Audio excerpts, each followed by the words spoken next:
Do you like to practice? I love to practice. You don't mind practice? What do you think about practice when I say, Gareth, I'll do whatever you want me to do because I'm here and I'm with you and I just appreciate being here. So whatever you tell me to do, I'm going to do it. The only way we're going to get him to be still is I'm going to have to yell at him. Are you steady? Yeah. Though not the monster they were after, Gary turned Josh loose on this big non-typical that ghosted up out of the fog. Ready?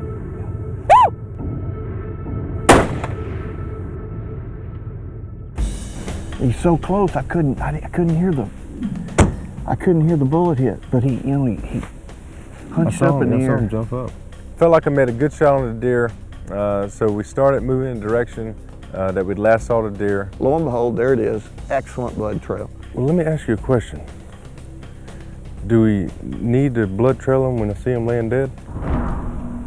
Well, yeah, because if you don't blood trail them, you just don't get as much excitement out of it. Okay. But Josh saw it obviously before I did. And I said, yeah, you gotta practice. You gotta practice trailing a blood trail, even when you see your dead deer, because there'll be a time you need to know how to trail that blood trail to find your deer that you can't see. That is another beam. That's a double main beam. Good shot, my friend. That's awesome. Welcome to South Texas. Thank you, sir. Appreciate it. You're welcome. Let's get this one back to camp and go hunt another one. All right. While scouting during the middle of the day, Gary and Josh spot a nice buck. I just went by, and out of the corner of my eye, I saw those deer down there. He grabs the binoculars and he looks and he says, yeah, I see that kicker. We go into panic mode and start rushing around and grabbing everything. But we're not dressed. We don't have the camo on. We don't have anything on. So we're not prepared to do this other than having the gun with us. The opportunity's here, and we got to make it happen. We're hauling butt, and then next thing you know, I see Gary cut into the cactus. So I'm following behind, and we are just running like madmen through the cactus, jumping over cactus. I've learned everything in South Texas sticks you or bites you.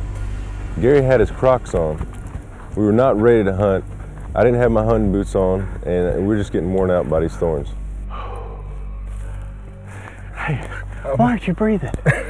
This buck beds in this part of the ranch where I have the thickest, healthiest brush. And you can forget about getting your way through there quickly. I'm pretty shaky. Okay, now I'm gonna crawl in front of you. Rest on my back. There. There. I said, it's not working, it's not working. So he said, go on my butt, go on my butt. And I said, all right. I said, try to hold your breath. So he does, and I'm still shaking a little bit. It's better, but still a little shaky. Okay, we gotta get closer. Come on. The deer at this point is 350 yards away. We start running again. You know, I'm thinking, I've never been on a stalk before. So I'm thinking all this running and, you know, crawling and noise making, these deer are gonna hear us. And by the time we pop out where we need to be, they're gonna be gone. But to my surprise, Mr. Schwarz has done this a few times. Okay, come on. At this point, there's no way we can get any closer. We got this doe, and she is looking our way.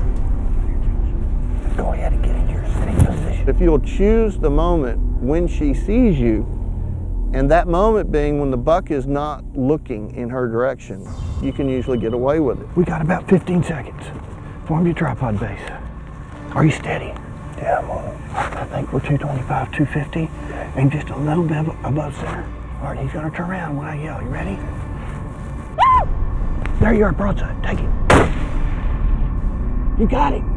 That's the farthest I've ever shot, so I'm a little nervous. I know. But I think it was good. I mean, I've got confidence in you, confidence in the gun and scope.